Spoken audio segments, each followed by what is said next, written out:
Welcome YouTube and welcome to another double battle report. The hunt begins. It's the first weekly gathering post the Hollow tournament. So that means my first outing for the warband. I want to run into the Underworlds tournament. Should I be able to play there as a tournament organizer? Which is only when we're like an uneven number of registrants. And that is the Kernate warband of Skaeth's Wild Hunt with their rivals deck opposed there on their kickoff by Greencrack's Loon Court.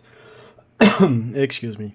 At first look at their deck and abilities, I already learned they're not an all-out aggressive warrior band like Elafane was, in part due to the Nemesis deck I built for those, but rather what I tend to call semi-aggressive, call it a red-white instead of red-burn or something. Surely they must hunt down the enemy, but it's not their only scoring glory route. Cry of the Wild, for example, scores if Caffeine survives and Bluey Horn, while the hunt ends either lets you take out a 4+ wound opponent or holds 3 objectives, so both the Hornblower and the Archer can score while being held at the back. And I also realize this is my third Elfic warband in a row that I'm fielding. So, setting out to the outpost, we had 5 players this evening and I sat down for the first game against Wouter and his Greencrack's Loon Court. Having learned my lessons from previous games, I immediately rushed Skolko and Prunk with their catapult, taking it out by combined attacks from Alfane and Search. First blood to the Cornati, even though the goblins did miss their shot. Yep.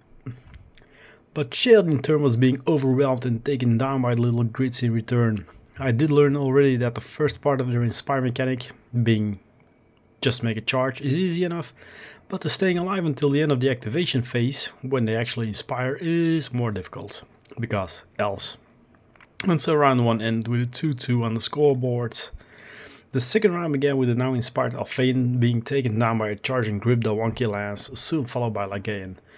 This wasn't going well at all and my band was now down to 2 members and a lot of grots opposed me still, and as a result I was 8-5 behind in this second round. Cartain started to infiltrate the enemy's territory, taking one of the goblins out with his Vicious Darts upgrade, which is a spell attack, and being retaliated, he saved himself by defending with 2 criticals against an attack that rolled 2 criticals itself, and this was what I needed to pull it off after all for this game. Because Skaeth charged Greencrack himself, and using his slashing shield, one-shot at the Grot leader.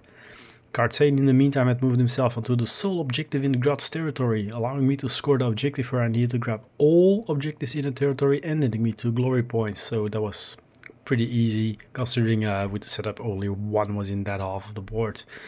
As a result, the comeback was a success, with the Wild Hunt winning their debut game 14-9, something neither me nor onlookers expected after being down to 2 fighters so quickly. I guess a chance to combine objective captures and enemy kills of Skaeth's deck proved his worth in this game.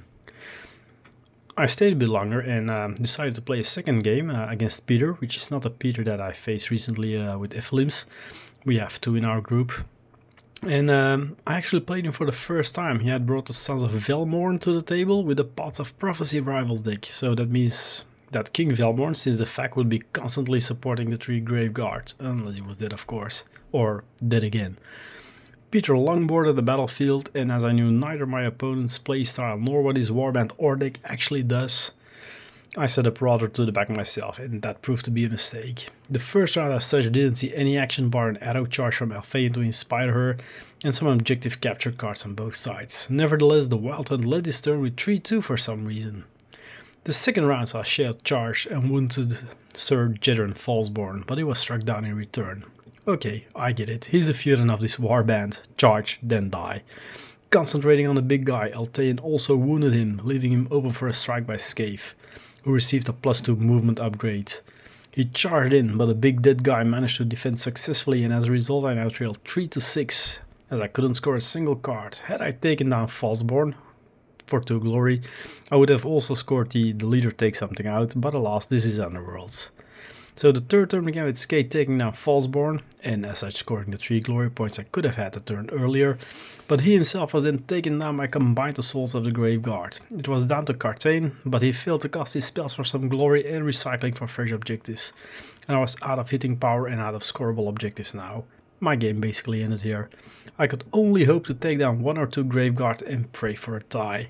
So when the first Graveguard healed himself back up, this plan went down the window as well, and Altain failed to push King Velmorn off the objective to prevent him scoring another card I knew Peter had, as he mistakenly tried to score it in his first round. But it counted all surviving fighters.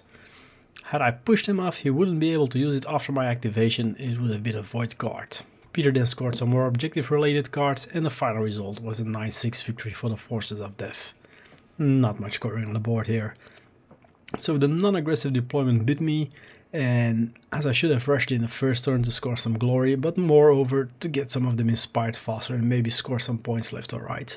Lessons learned, and as wild as rivals that goes, does allow me for some non-aggro scoring compared to Morgwaite and Elephane before them. They still have a fairly aggressive approach to them, it seems. Well, still got time to get the hang of it, and 1 up, 1 down. That's pretty good for going out of the gates with a new warband. Thanks for listening, and see you back next time. Bye bye.